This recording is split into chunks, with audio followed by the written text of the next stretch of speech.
Oh, hi guys, and welcome to day 62 of our 365 Days of Courage, where we always try to encourage one another every day for a year with God's verses in the Bible.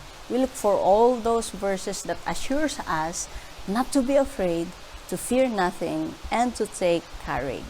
So our courage verse for today is taken from the book of the prophet Ezekiel, chapter 2, verse 6. Anong sabi doon? But you, mortal man, must not be afraid of them or of anything they say. Okay?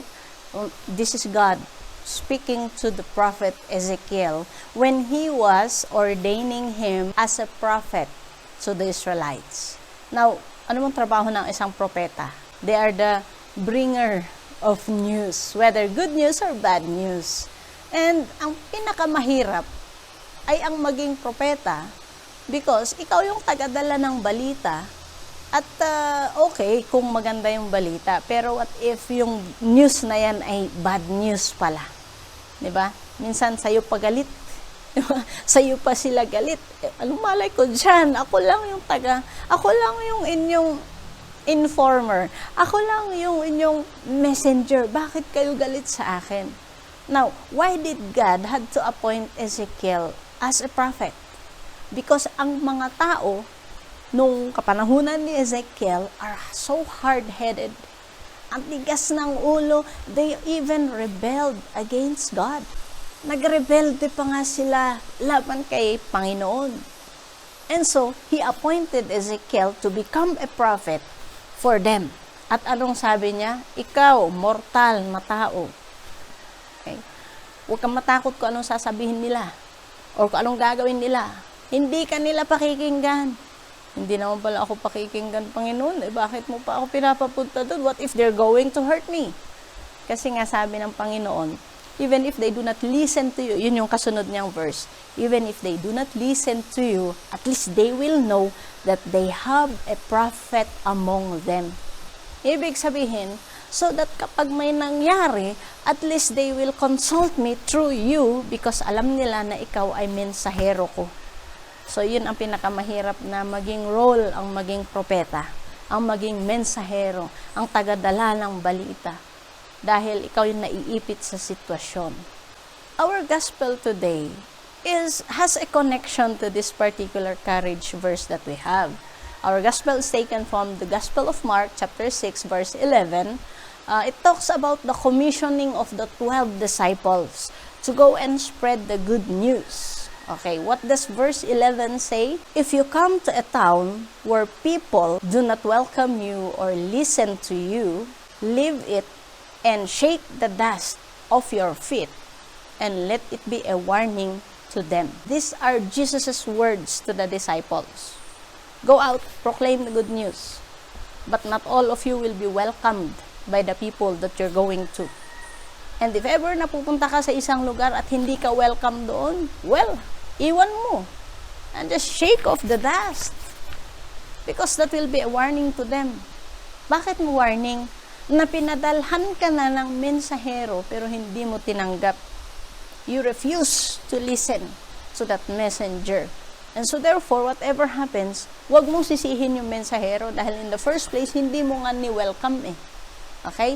That was what Jesus was saying to the disciples. Ibig sabihin, being a prophet, being a tagadala ng balita, not all people will warmly welcome you.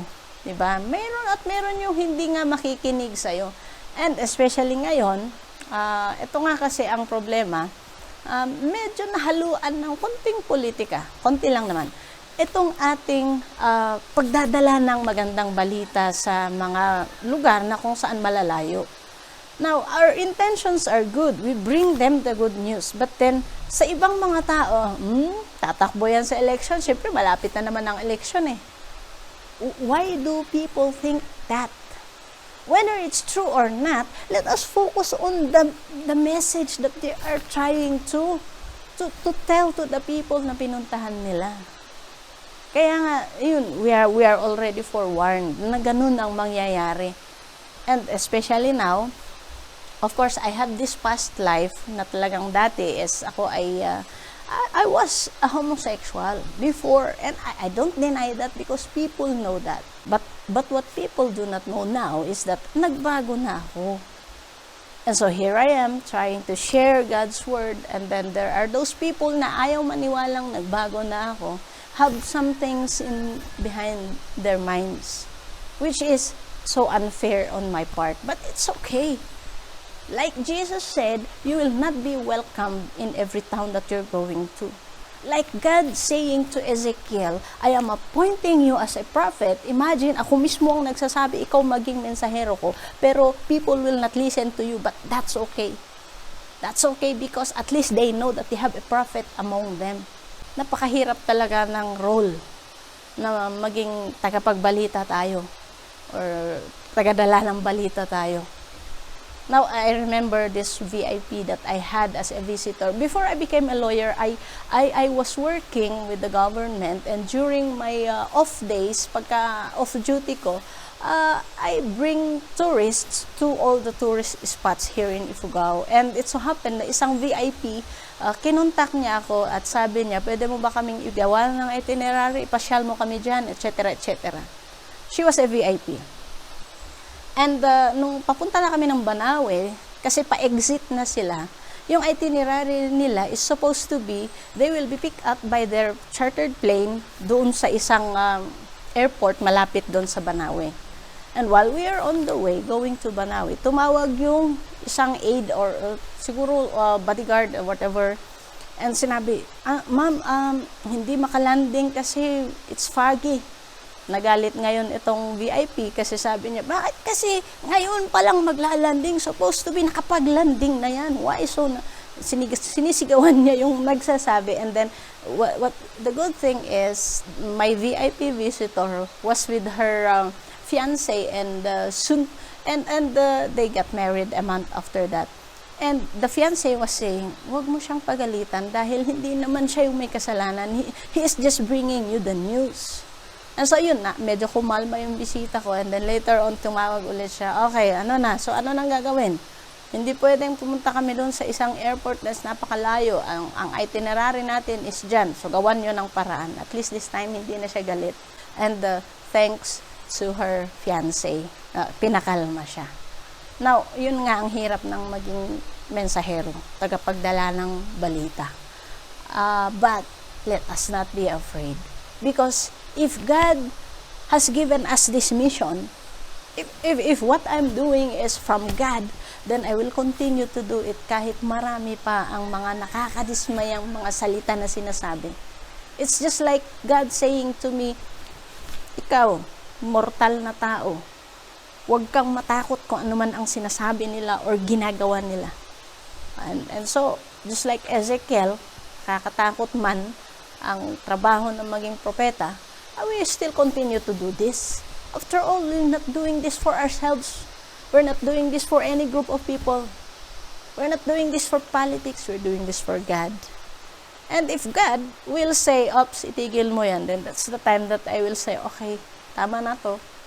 But if God affirms itong ginagawa natin, then why not? Why not? Ituloy lang natin. We're just mortal men who are following His instructions. Alright? So, ganun din sa inyo, guys. If ever na you are anointed, you have your own gifts, go lang. As long as it is from God, He will see to it na makakaya mo yan, guys. And wag nyo na lang pansinin kung ano yung mga sinasabi nila. People will say whatever they want to say. Do not let that discourage you. Do not be afraid. Just go. Okay? Alright, guys, and thank you once again for tuning in, and I hope to see you tomorrow for day 63 of our 365 days of courage. Bye, guys!